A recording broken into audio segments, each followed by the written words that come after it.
They mocked the exchange student, but he was a military prodigy. What would you do if everyone underestimated you, mocked your accent and laughed at your differences, never knowing that you possessed skills that could save or destroy their entire world?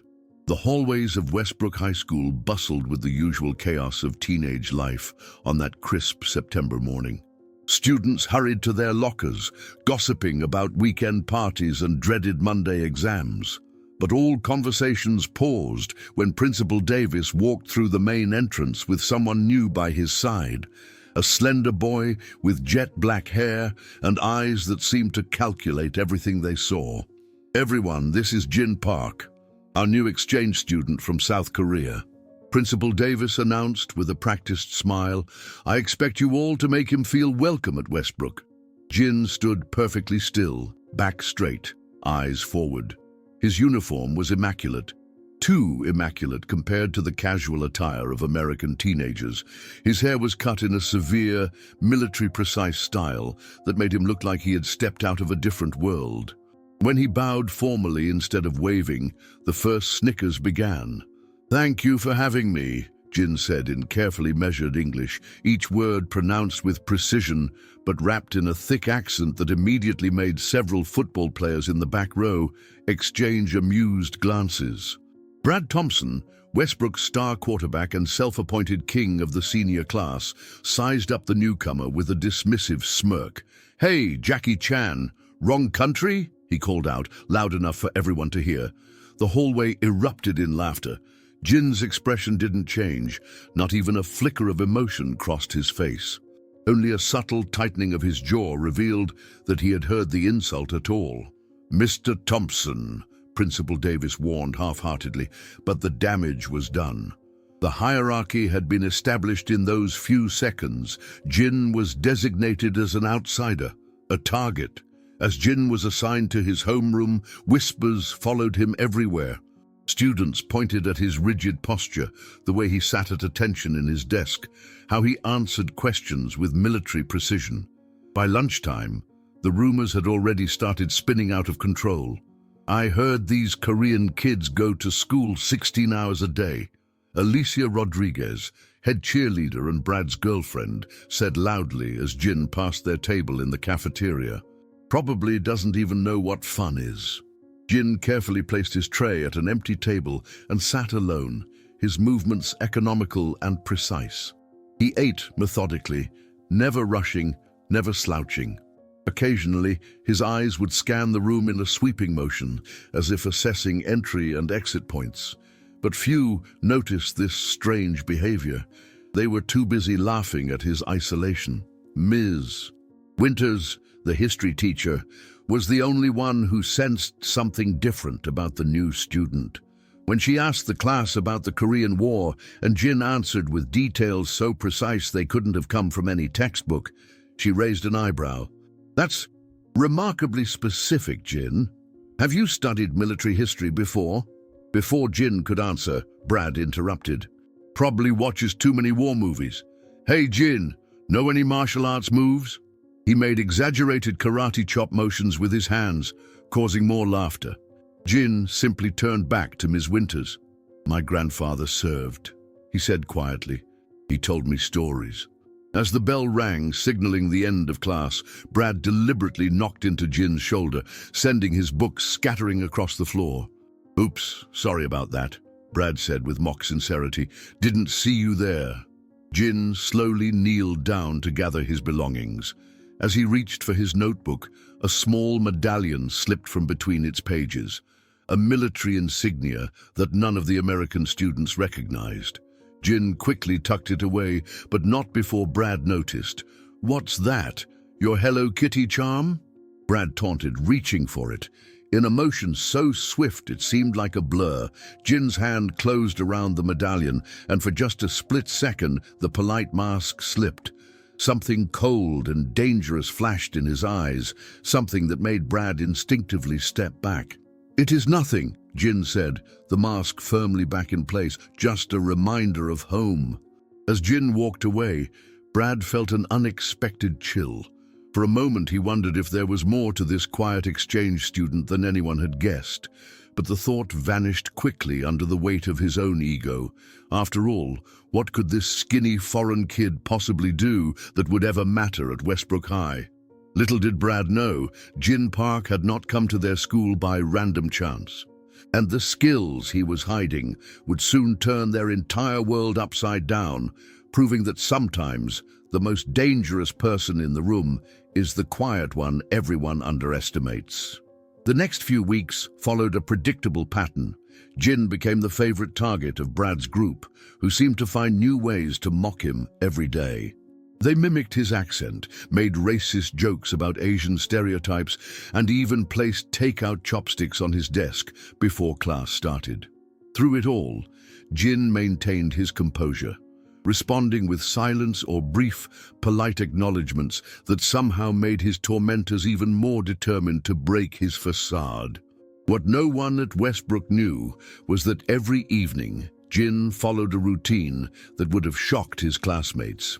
In the small apartment he shared with his host uncle, a stern-faced man named Mr. Kang, who rarely spoke and disappeared for days at a time, Jin transformed into someone else entirely. The living room furniture would be pushed aside, creating an open space where Jin practiced combat forms with frightening intensity. His movements were no longer those of an awkward teenager, but displayed the lethal precision of someone who had trained for years under the harshest conditions imaginable. After 2 hours of physical training, he would sit at his desk, studying not American high school materials, but detailed security protocols, building schematics, and personnel files that would have raised serious questions had anyone seen them. "Your cover remains intact?" Mr. Kang asked one evening, watching Jin execute a perfect series of strikes against an imaginary opponent. "Yes, sir," Jin replied in Korean, his voice deeper and more confident than the one he used at school. "They see exactly what they expect to see, nothing more." Mr. Kang nodded approvingly. "The mission parameters remain unchanged. Maintain your position until instructed otherwise. Remember what the general always says, the best weapon is the one no one sees coming." Jin finished, a rare smile touching his lips. At school, tensions continued to escalate. In physical education class, Coach Benson organized a dodgeball game, and predictably, Brad ensured Jin was chosen last. "Let's see how quick your kung fu reflexes are," Brad taunted as the game began. Jin stood at the back of his team's side, seemingly hesitant and uncertain. When the whistle blew, he moved awkwardly, almost timidly.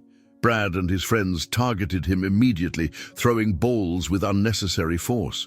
To everyone's surprise, Jin appeared to stumble and barely avoid getting hit, moving just enough to escape elimination but looking clumsy in the process.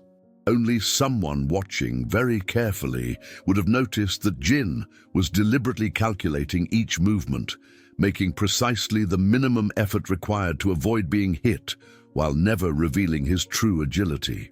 Once, when a ball hurled directly at his face, Jin's hand twitched slightly, an instinctive reaction to catch it, before he forced himself to awkwardly dodge instead, falling to the ground in a seemingly uncoordinated heap. Brad laughed triumphantly. "Nice moves, Park. Maybe stick to math competitions."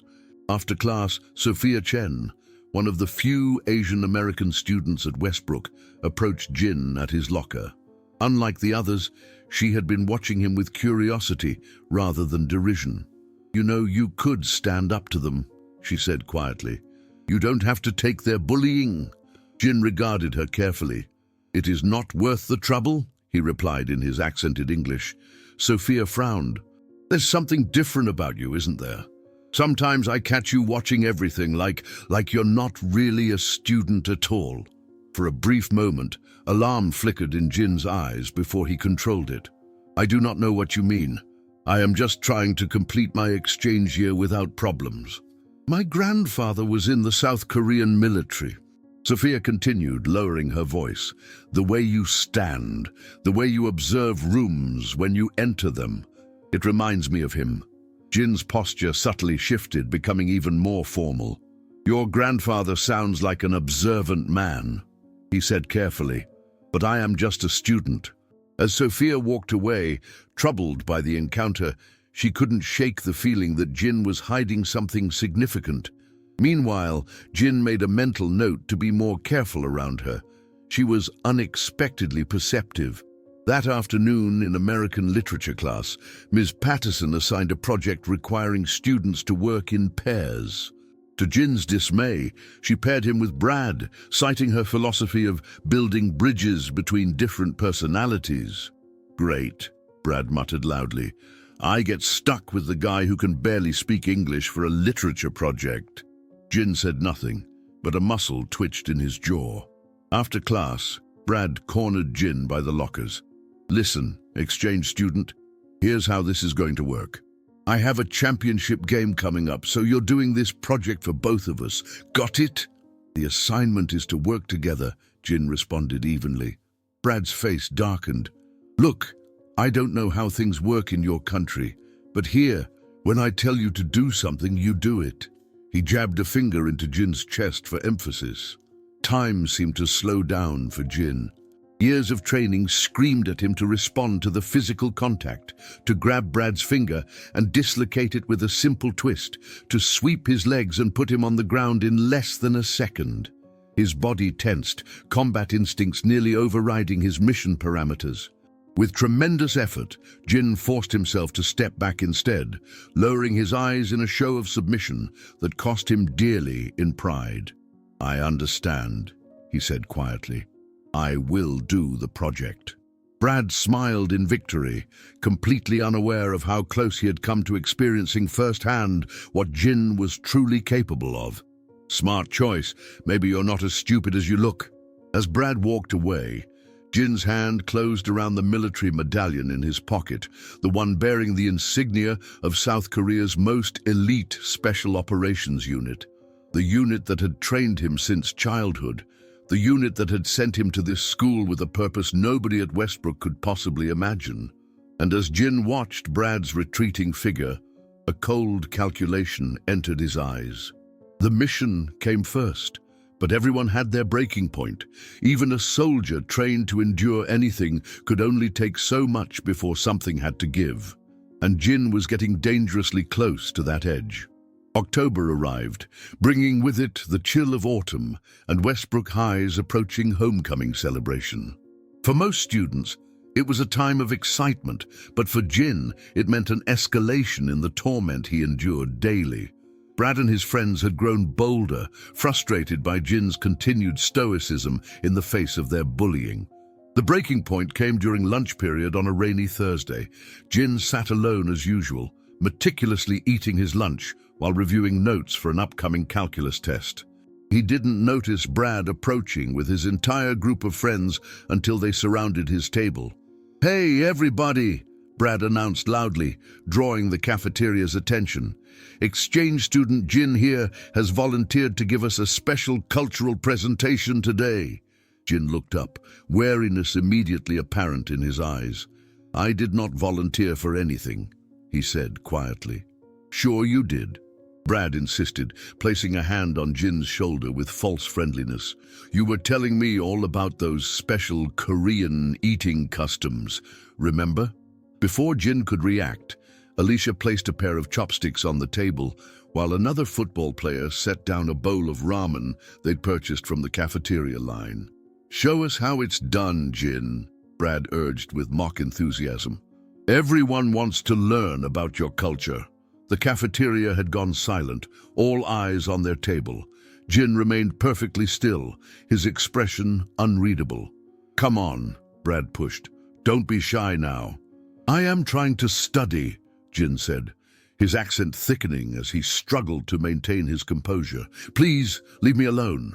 Brad's friendly mask slipped. "What's wrong? Embarrassed about your weird customs? Or maybe they don't teach manners where you come from?"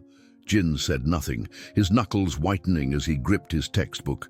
"I think he needs some encouragement," Brad said to his friends with a smirk. Without warning, he accidentally knocked over Jin's water bottle, spilling it across Jin's notes and lap. "Oops."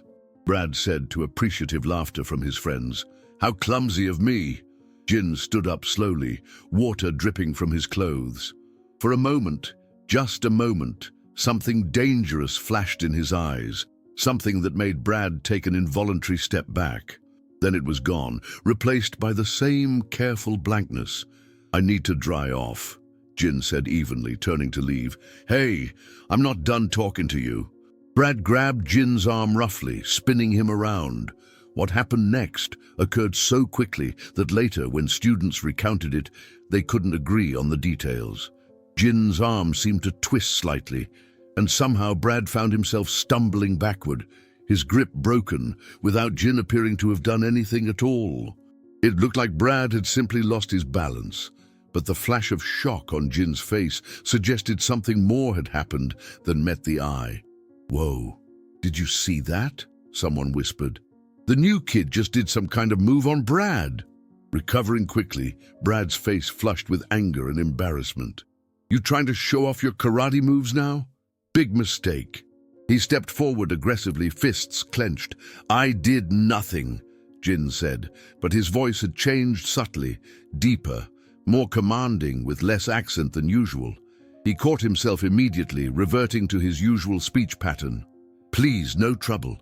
The sudden shift was not lost on Sophia, who was watching intently from nearby. She frowned, more convinced than ever that Jin was not what he seemed.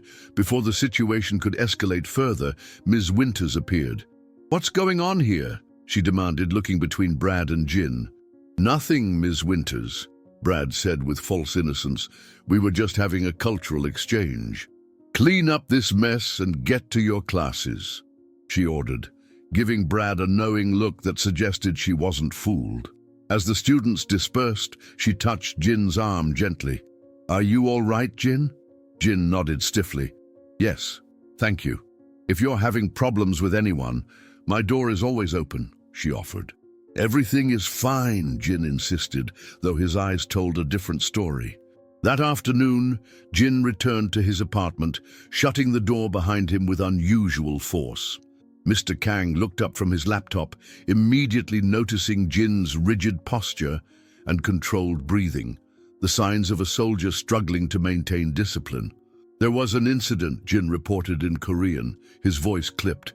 "Explain," Mr. Kang demanded, closing his laptop. Jin detailed the cafeteria confrontation clinically, like delivering a mission report. "I almost broke cover," he admitted finally. "When he grabbed me, I performed a defensive counter-release before I could stop myself." Mr. Kang's expression darkened. "Did anyone notice?" "It appeared accidental to most observers. One student may be suspicious, the girl with the military grandfather I mentioned previously." Mr. Kang paced the small living room, considering the implications. "The mission timeline has accelerated," he said finally. "Our intelligence suggests the target will move within the next 2 weeks. Sir, requesting permission to adjust my cover parameters," Jin said formally. "The current social dynamics are becoming unsustainable, elaborate. The continuous provocations increase the risk that I will instinctively respond with trained reactions. Additionally, my assigned status as a social outcast limits my access to certain areas of the school and community events where intelligence gathering would be beneficial." Mr. Kang regarded him thoughtfully. "What do you propose?" "A controlled revelation of selected skills, nothing that would compromise the mission, but enough to alter my social standing and reduce the targeted harassment." After a long pause, Mr. Kang nodded once. "Approved, with conditions. No combat techniques that could be traced to our unit's training, nothing that would attract attention from authorities, and..." He fixed Jin with a stern look.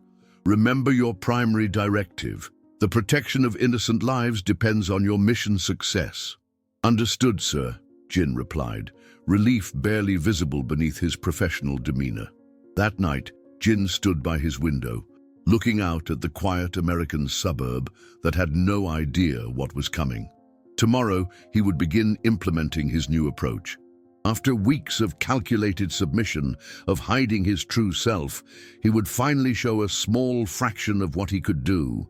What Brad and the others didn't realize was that they hadn't been tormenting a helpless foreign student. They had been poking a sleeping tiger, and now that tiger was ready to show its claws, just enough to establish a new order without revealing its true nature. As Jin meticulously prepared his uniform for the next day, he allowed himself a rare smile. The psychological strain of maintaining his cover as a bullied, awkward exchange student had been taking its toll. Now he could operate with slightly more freedom, still hidden but not quite so diminished. Little did the students of Westbrook High know that the humble exchange student they had mocked for weeks was about to change everything. And it would begin tomorrow, in the one place Brad Thompson felt most invincible, the athletic field. The following day dawned with an electricity in the air that had nothing to do with the approaching storm clouds. Jin arrived at school earlier than usual, his posture subtly different, still controlled, but with a quiet confidence that hadn't been there before. The hallways were nearly empty, giving him time to prepare mentally for what he needed to do. Physical education was his second period class, and Coach Benson had announced they would be starting their unit on track and field. Jin changed into his gym clothes methodically, ignoring the usual taunts from Brad and his friends in the locker room. "Hey, Jin," Brad called out. "Try not to embarrass yourself too badly out there. Maybe in your country you just do math for sports, huh?" Jin simply finished tying his shoes, his movements precise. Only the faintest curve of his lips suggested anything had changed in his demeanor. Outside on the track, Coach Benson divided them into groups for different events. "Thompson, Chen, Rodriguez, Park. You four take the 400-meter dash first," he instructed, barely looking up from his clipboard. Brad snickered, stretching his legs dramatically. "Don't worry, Park. I'll try not to lap you completely." As they took their positions at the starting line, Jin adjusted his stance slightly, not the awkward, uncertain posture he had maintained for weeks, but not quite revealing the perfect form he had been trained to use either. Just enough to improve his performance while still appearing like a student who happened to be in decent shape. "Runners ready," Coach Benson called. "Set, go." The four students exploded from the starting line. Brad took an early lead, his years of football training evident in his powerful start. Sophia kept pace just behind him, while Alicia fell back almost immediately. Jin started moderately, pacing himself perfectly, staying in third position. As they rounded the first curve, Brad glanced back, expecting to see Jin struggling far behind. Instead, Jin was maintaining his position effortlessly, his breathing controlled, his stride economical. Brad frowned, picking up his pace. By the halfway mark, Brad was pushing hard, determined to maintain his lead. Sophia was beginning to tire, her form deteriorating slightly. And Jin was still running with the same measured pace, as if the exertion meant nothing to him. At the three-quarter mark, Brad was feeling the burn in his muscles, his breathing becoming labored. That's when Jin made his move, accelerating with a smooth increase in tempo that ate up the distance between them. He passed Sophia as if she were standing still, her eyes widening in surprise. Brad heard the footsteps approaching and pushed himself harder, his competitive nature refusing to let him be beaten, especially not by the exchange student he had tormented for weeks. But Jin's footsteps kept coming, steady and inexorable.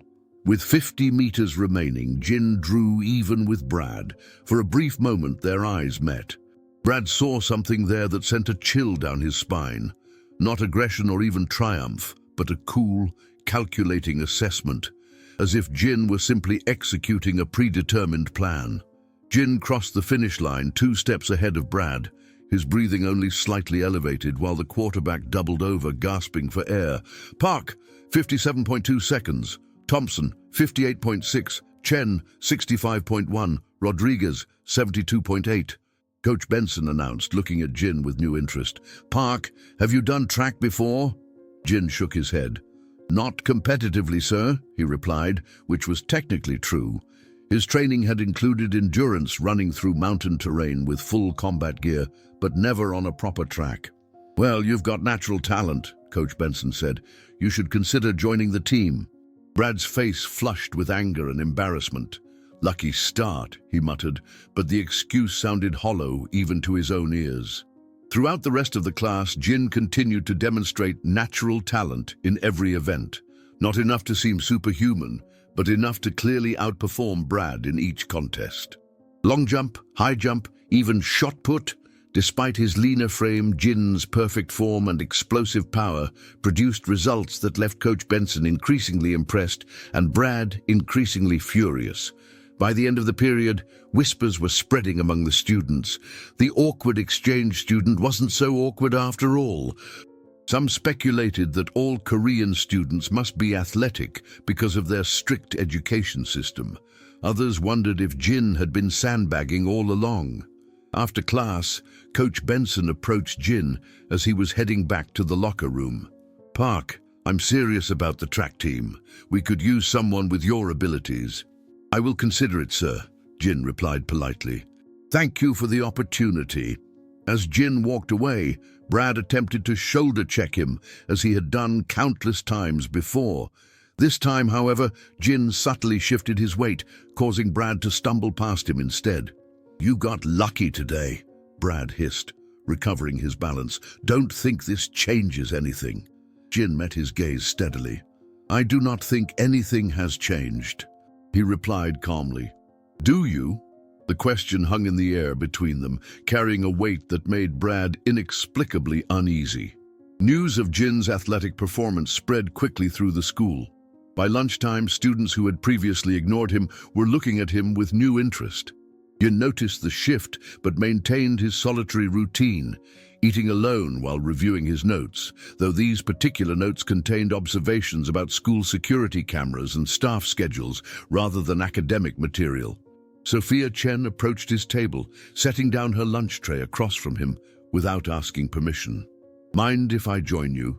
Jin glanced up, then gestured to the seat in a help-yourself manner.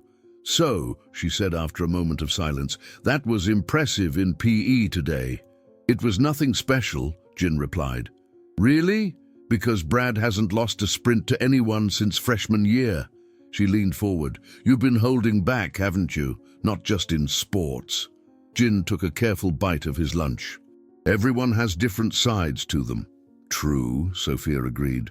"But most people's different sides don't include military-grade physical conditioning." When Jin didn't respond, she continued, "My grandfather didn't just serve in the military, you know. He was in special forces. I recognized your medallion, the one you keep in your notebook. That's not something they give to just anyone." Jin's chopsticks paused momentarily before he resumed eating. "You are very observant, Sophia Chen. And you're very evasive, Jin Park, if that's even your real name." A ghost of a smile touched Jin's lips. "Jin Park is my real name. But you're not really an exchange student, are you?" Before Jin could respond, an announcement came over the school's PA system. "Attention all students. Homecoming tickets are now on sale in the main office. This year's theme is Night Under the Stars. The dance will be held in the gymnasium this Saturday night, with special security arrangements due to the attendance of Mayor Wilson and other local dignitaries in support of our community outreach program." Jin and Sophia both fell silent, processing this information for very different reasons. "Are you going?" Sophia asked finally. "To the dance, I mean." "I had not planned to," Jin replied, though his mind was racing with the strategic implications of the mayor's attendance. "You should," Sophia said. "It might be educational, culturally speaking." Jin studied her face, wondering how much she truly suspected and what her intentions were. "Perhaps you are right," he conceded. "Cultural experiences are valuable." That afternoon in American literature, Ms. Patterson returned their joint project assignments. "Brad and Jean," she called, "excellent work. Your analysis of The Art of War by Sun Tzu and its relevance to modern leadership principles was insightful and thorough." "A plus," Brad frowned in confusion. "What? I didn't—" he began, then stopped as he realized what must have happened. The project he had forced Jin to complete alone had apparently been exceptional. After class, he cornered Jin in the hallway. "Hey, what's your game?" First showing off in PE, now making me look like I actually read that book. You wanted a good grade, Jin said simply. I provided one. Look, I don't know what you're playing at, but this doesn't make us friends, Brad warned. In fact, I think you need another reminder of where you stand around here. Jin held Brad's gaze without flinching. The homecoming football game is tomorrow, correct? I look forward to watching you play. Something in Jin's tone made Brad hesitate. Yeah, well, whatever, just stay out of my way. He stalked off, unsettled by the exchange. That evening, Jin and Mr. Kang sat at their apartment's small dining table, reviewing intelligence reports on a secure tablet. The mayor's attendance at the homecoming dance changes things, Mr. Kang said grimly. It aligns with our intelligence about the target's timeline. Jin nodded. I've been granted access to the track team by the coach, which will allow me to be present during early morning and late afternoon hours when the gymnasium is being prepared. Good, Mr. Kang approved, and your cover adjustment seems to be proceeding as planned. Your physical capabilities have been noticed but not questioned beyond normal parameters. Correct, the athletic demonstration was calibrated to appear impressive but within human norms for someone with training. Jin hesitated. There is one complication. The girl, Sophia Chen. Her suspicions continue to grow. Mr. Kang's expression hardened. Is she a security risk? Not at present. She suspects I have military connections, but has no concept of our actual mission. Keep her close, Mr. Kang decided after careful consideration. Better to have potential complications where you can monitor them. Use her interest to your advantage. It will help integrate you further into the school's social structure. He nodded, though he felt an unfamiliar discomfort at the thought of manipulating Sophia. In his years of training, he had learned to compartmentalize such feelings, but something about her directness and perception made deception more difficult than usual. As he prepared for bed that night, Jin mentally reviewed his progress. The adjustment to his cover was working. He had demonstrated just enough skill to change his social positioning without revealing his true capabilities. Tomorrow would bring the homecoming football game, where he needed to maintain his new profile while continuing his surveillance of key locations around the school. What Jin didn't realize was that Brad Thompson, humiliated by the day's events, was already planning his revenge. And that revenge would force Jin to reveal far more of his abilities than he had ever intended, setting in motion a chain of events that would bring his carefully constructed cover crashing down around him. Friday night lights illuminated Westbrook High's football field as students and townsfolk packed the bleachers for the homecoming game. Jin arrived alone, positioning himself strategically where he could observe both the field and the surrounding areas. His real mission tonight had nothing to do with football. He needed to survey the external security measures being implemented for tomorrow's dance and identify potential vulnerabilities. The crowd roared as Westbrook's team took the field, with Brad Thompson leading them out as quarterback. Despite Jin's personal feelings about Brad, he had to admit the athlete was impressive on the field, confident, controlled, and clearly skilled at what he did. Midway through the second quarter, with Westbrook leading 14-7, Jin noticed Sophia making her way through the crowd toward him. "Didn't expect to see you here," she said, sitting down beside him. "Football doesn't strike me as your thing." Jin shrugged. "I am learning about American culture."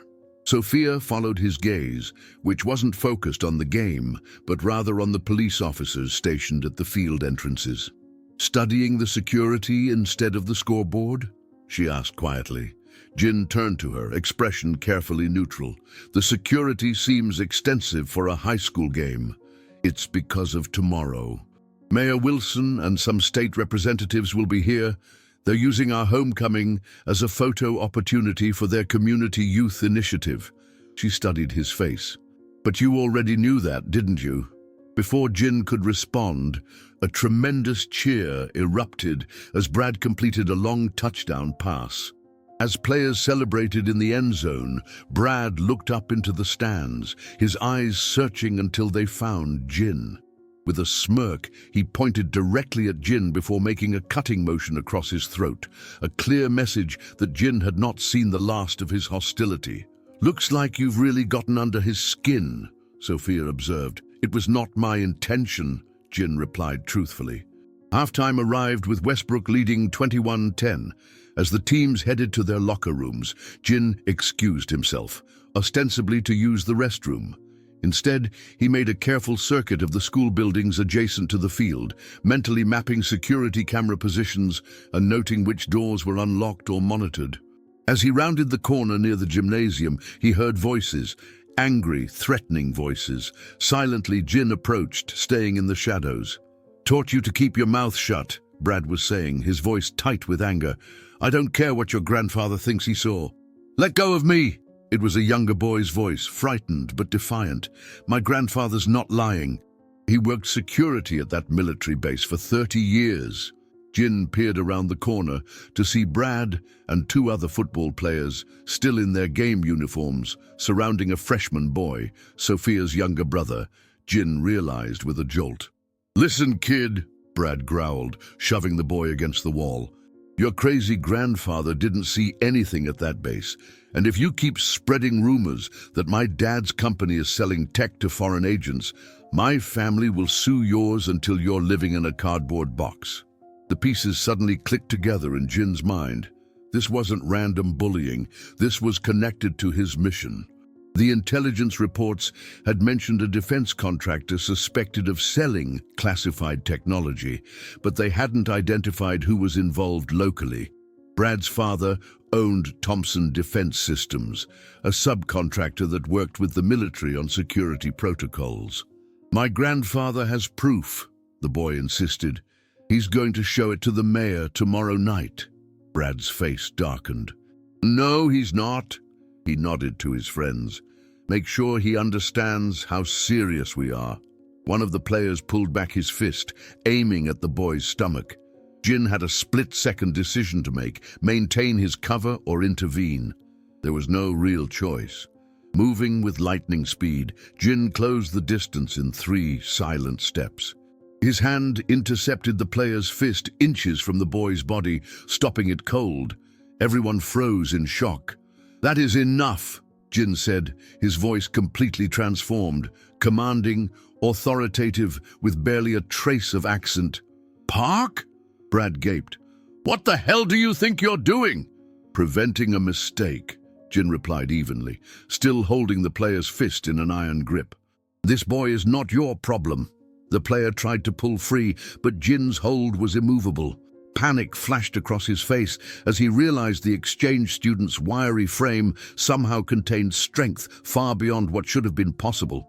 "Let him go, Jin," Brad ordered, recovering from his surprise. "This isn't your business."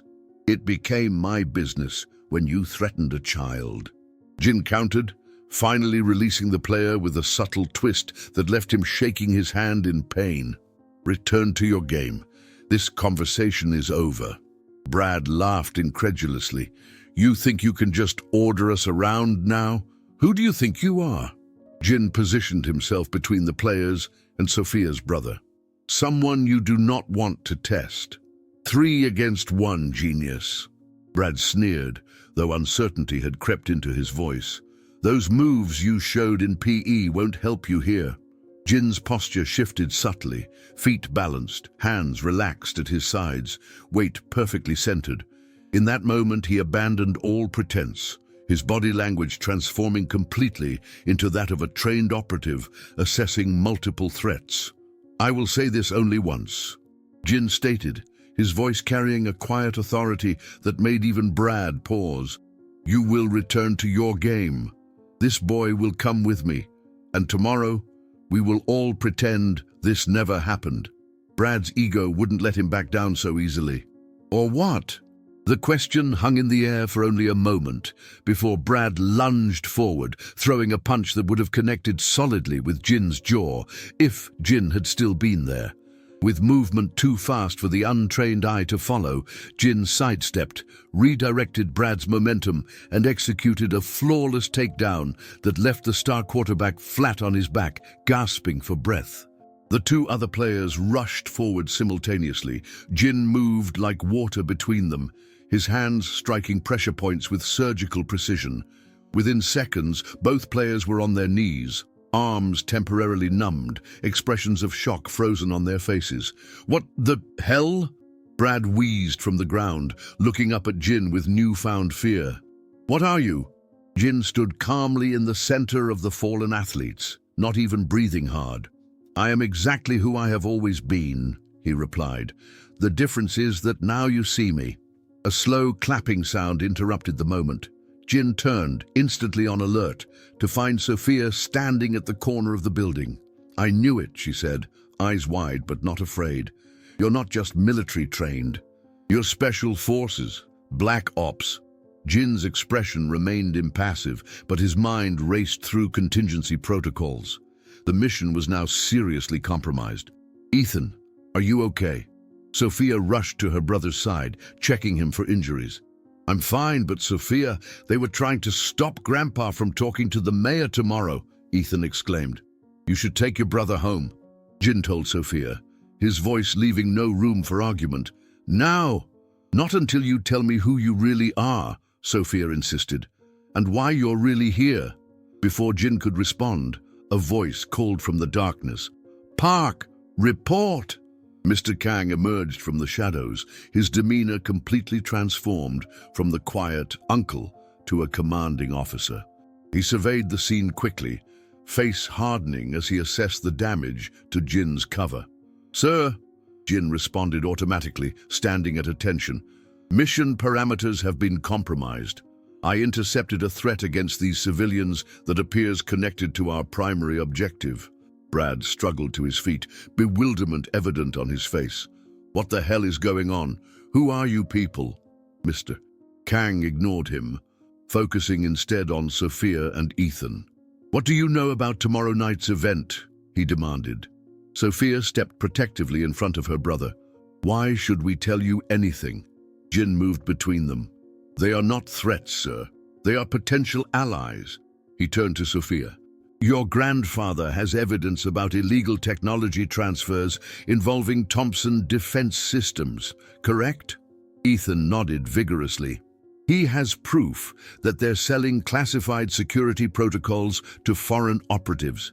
He's been trying to get someone to listen for months, but Mr. Thompson has too much influence in town. The mayor finally agreed to meet with him tomorrow at the dance." Mr. Kang and Jin exchanged significant looks. "That aligns with our intelligence," Mr. Kang admitted, "but only partially." "Excuse me, but what intelligence?" Sophia demanded. "Who are you people really?" Jin took a deep breath, then made a decision that went against every protocol he'd been taught. "My name is Lieutenant Jin Park, South Korean Defense Intelligence Command, Special Operations Division. I was sent here because we received credible information that stolen military technology would be exchanged at your school with potentially catastrophic consequences." Brad, who had been listening in stunned silence, suddenly laughed. "This is insane.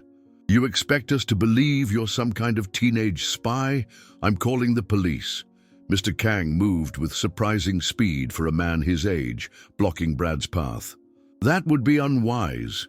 Your father's activities have drawn international attention, Mr. Thompson. We are not the only ones watching." The color drained from Brad's face.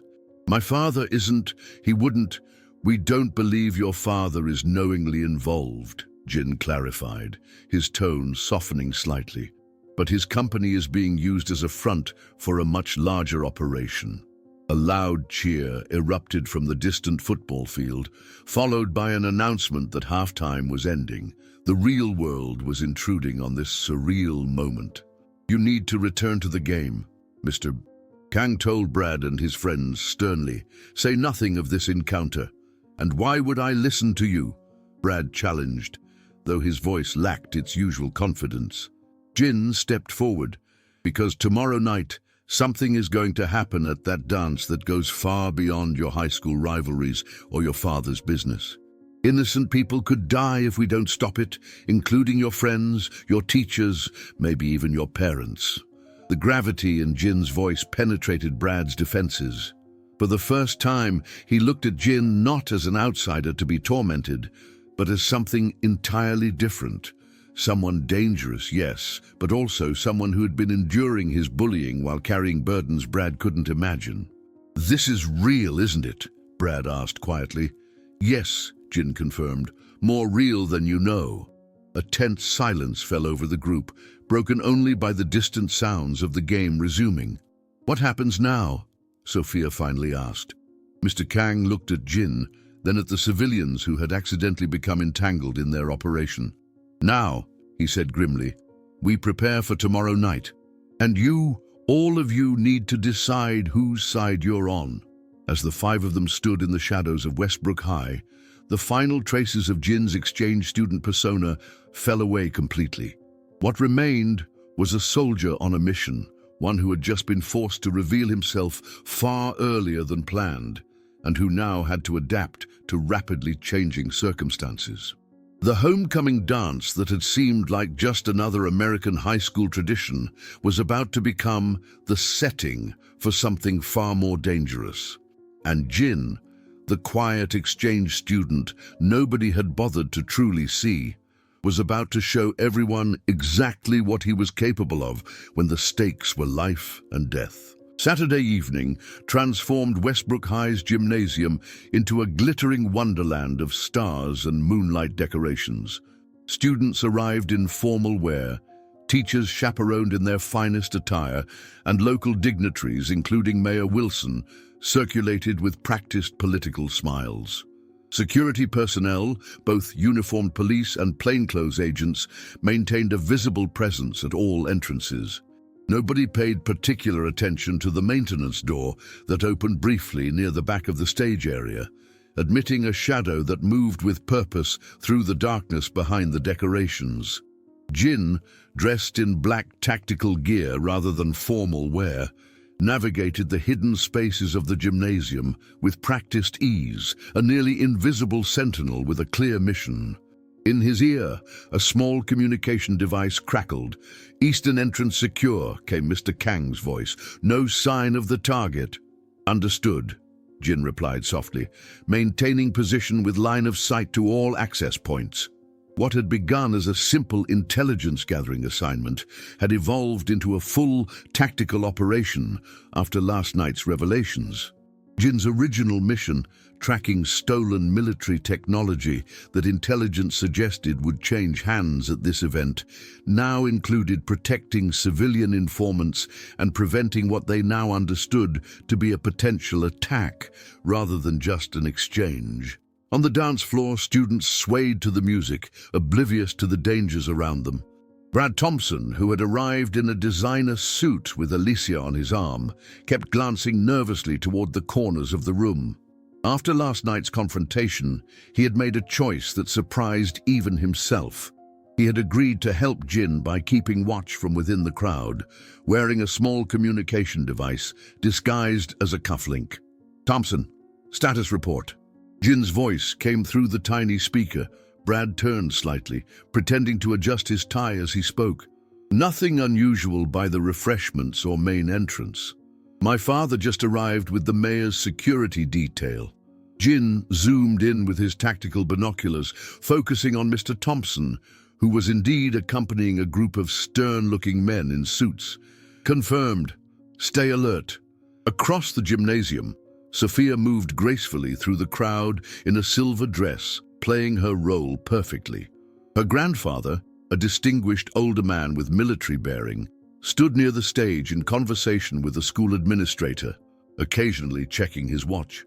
"The exchange is supposed to happen during the mayor's speech," Sophia murmured into her concealed microphone. "Grandpa says it'll be when everyone's attention is directed toward the stage." "Copy that," Jin acknowledged. "Chen family, maintain your positions. Remember, observation only. Do not engage if you identify the operative." The mayor took the stage to polite applause, tapping the microphone. "Good evening, Westbrook. What a wonderful tradition homecoming is, bringing together our past, present and future in celebration of community. As the speech continued, Jin scanned the crowd methodically, his enhanced training allowing him to process dozens of micro-expressions and behavioral anomalies that would be invisible to the untrained eye. Something caught his attention. A catering staff member moving with too much precision, hand repeatedly brushing against a serving cart that seemed unnecessarily heavy for its contents. "Possible target identified," Jin whispered. "Male, 40s, catering uniform, east side of the gymnasium, moving toward the electrical panel." "I see him," Mr. Kang confirmed. "Thompson, is that man part of the regular catering staff?" There was a pause before Brad responded. "No. The school hired Wilson's Catering for all events this year, and their staff wear blue vests. That guy's wearing black." Jin's focus intensified. "He's accessing something under the serving cart. Sir, I believe this is—" He never finished the sentence. The man suddenly moved with startling speed, knocking over the cart to reveal a metallic device underneath. In the same motion, he drew a concealed weapon and fired a single shot into the air. Screams erupted as students and faculty dropped to the floor or rushed toward exits. The man grabbed Mayor Wilson, who had frozen mid-speech, pressing the weapon against his head. "Nobody moves!" The man shouted, his accent marking him as Eastern European. "The building is secured with our technology. All communications are blocked. All exits are monitored. Anyone attempting to leave will trigger the main device." Jin assessed the situation instantly. The technology exchange hadn't been about selling secrets. It had been about deploying stolen security override protocols to take control of the building's systems. This was a precision hostage operation disguised as a simple exchange. "Sir, initiating Protocol 7, Jin stated calmly into his communicator. "Acknowledged," came Mr. Kang's equally composed reply. "You have operational command." With that simple exchange, the true depth of Jin's training was activated. He wasn't just a soldier or spy. He was specifically trained for hostage rescue operations in civilian environments. On the gym floor, the situation was deteriorating rapidly. 2 more armed men emerged from service doors, herding terrified students into the center of the room. "We want only 2 things," the leader announced, still holding the mayor at gunpoint. "First, access to the Pentagon's new quantum encryption protocol, which we know is being carried by one of the security personnel here.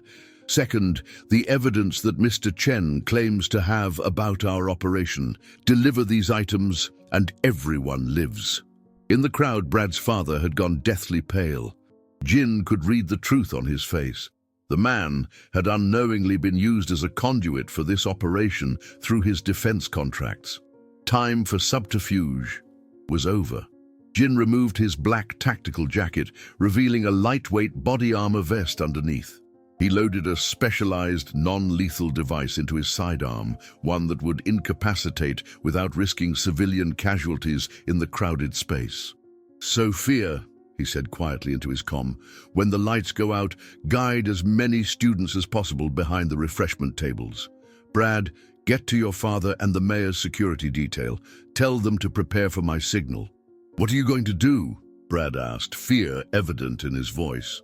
"What I was trained to do," Jin replied simply.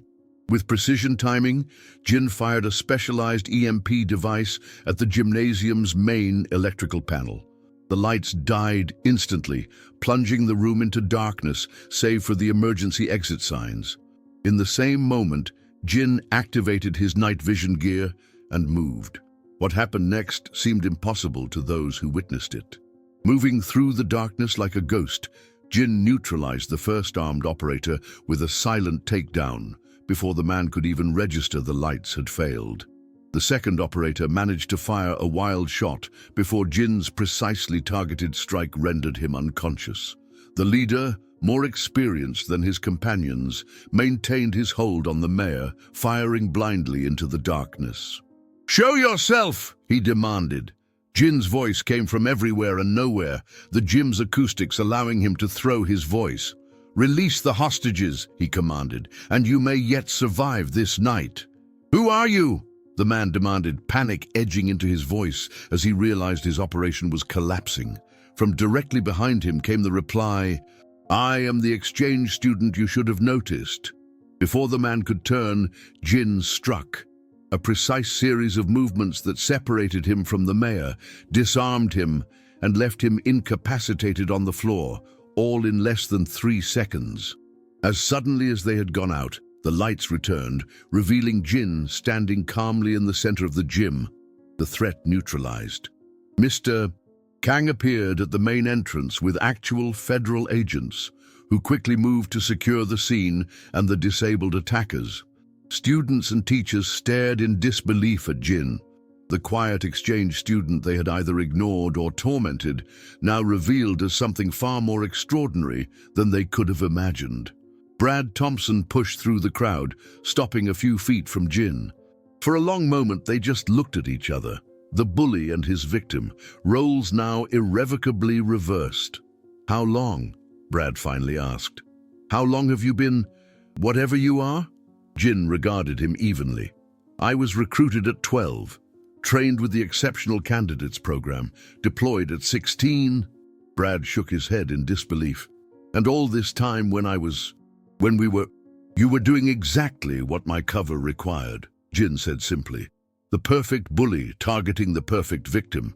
No one looks too closely at the outcast everyone already knows about." "I could have hurt you," Brad realized. A small, genuine smile appeared on Jin's face. "No, Brad Thompson, you really couldn't have." Mayor Wilson approached, escorted by security personnel and looking shaken but composed. "Young man, I'm told we owe you our lives tonight." Jin straightened to attention. "I was just doing my duty, sir." Mr. Kang joined them, now openly displaying his military bearing. "Lieutenant Park will be returning home now that the operation is complete," he explained to the mayor. "The proper authorities have been briefed and will handle the aftermath." As federal agents took statements and secured the scene, students gathered in small groups, staring at Jin with new eyes. The exchange student they had mocked for his differences, his accent, his rigid demeanor, all the things that had made him a target were now revealed as parts of an identity far more impressive than anything they had achieved with their social games and athletic prowess. Sophia approached, still elegant in her silver dress despite the chaos. "So I guess this means you're leaving," she said, a note of sadness in her voice. Jin nodded. "My mission here is complete." "Will you ever tell the full story of what happened here?" she asked. "No," Jin replied honestly. "Some operations remain classified forever, but your grandfather's evidence will be properly handled now, and the technology that was stolen has been recovered." From across the gymnasium, Jin could see Brad speaking intensely with his father, whose face reflected shame and horror as he seemed to realize his unwitting role in what had nearly transpired. As the night wore on and order was gradually restored, Jin found himself standing outside the gymnasium, looking up at the actual stars rather than the paper decorations meant to represent them. Mr. Kang joined him in silence. "You revealed more of your capabilities than was strictly necessary," the older man finally observed. "Yes, sir," Jin acknowledged. "Was it worth compromising potential future operations?" Jin considered the question carefully. "These people needed to see," he said finally, "not just the truth about me, but the truth about themselves. About how quickly they judge others based on differences they don't understand. Sometimes the most effective lesson is a visible one." Mr. Kang nodded slowly. "Perhaps you're right. The psychological impact of tonight's events will certainly leave a lasting impression on this community." Jin's thoughts were interrupted by approaching footsteps. Brad Thompson, looking humbled in a way Jin had never seen before, stopped a respectful distance away. "They're letting people leave now," Brad said awkwardly. "There's going to be an after-party at Rodriguez's house. Most of us still want to salvage some of homecoming night." He hesitated, then added, "You're welcome to come, both of you." Jin looked to Mr. Kang, who gave a slight nod. "Perhaps for a short time," Jin agreed. "After all, cultural experience is a part of my assignment here." As they walked toward the parking lot, Brad fell into step beside Jin. "I don't think I can ever make up for how I treated you," he said quietly. "You were not seeing me," Jin replied simply. "You were seeing what you expected to see, what I wanted you to see. The fault is not entirely yours." "Still," Brad insisted, "I need you to know that I'm sorry." Jin stopped, turning to face him fully. "In my training, we learn that true character is revealed not by how you act when you have power, but by how you respond when that power is taken away." He extended his hand. "You are showing better character now than when you thought you were strong." Brad took the offered hand, his grip firm but no longer threatening. "Will you teach me that move? The one where you took down all three of us without even trying?" Jin actually laughed, a sound few at Westbrook had ever heard from him. "Perhaps one day. For now, let us just enjoy what remains of your American homecoming tradition." As they walked away from the school, the events of the night already becoming the stuff of local legend, Jin reflected on the irony of his mission. He had come to Westbrook High undercover, forced to endure weeks of bullying and isolation for the greater good of his assignment. Yet in the end, his greatest impact might not be the terrorists he stopped or the technology he recovered, but the lessons left behind in a small American high school. Lessons about perception, prejudice, and the danger of underestimating those who seem different. For the students of Westbrook, the story of Jin Park would be told and retold for years to come. The exchange student who was mocked for his differences until the night they discovered he was actually the most extraordinary person any of them had ever met. A living reminder that appearances can be deceiving, that strength comes in many forms, and that sometimes the quiet ones are the ones you should watch most carefully. As for Jin himself, he had completed his mission successfully, but he had also learned something valuable about the power of being seen for who you truly are, even if only for a moment. It was a lesson that would serve him well in whatever mission came next, wherever in the world duty might take him. In the end, the exchange had been real after all, not of military secrets or stolen technology, but of understanding between people from different worlds who for a brief time had seen past their differences to recognize the humanity they shared.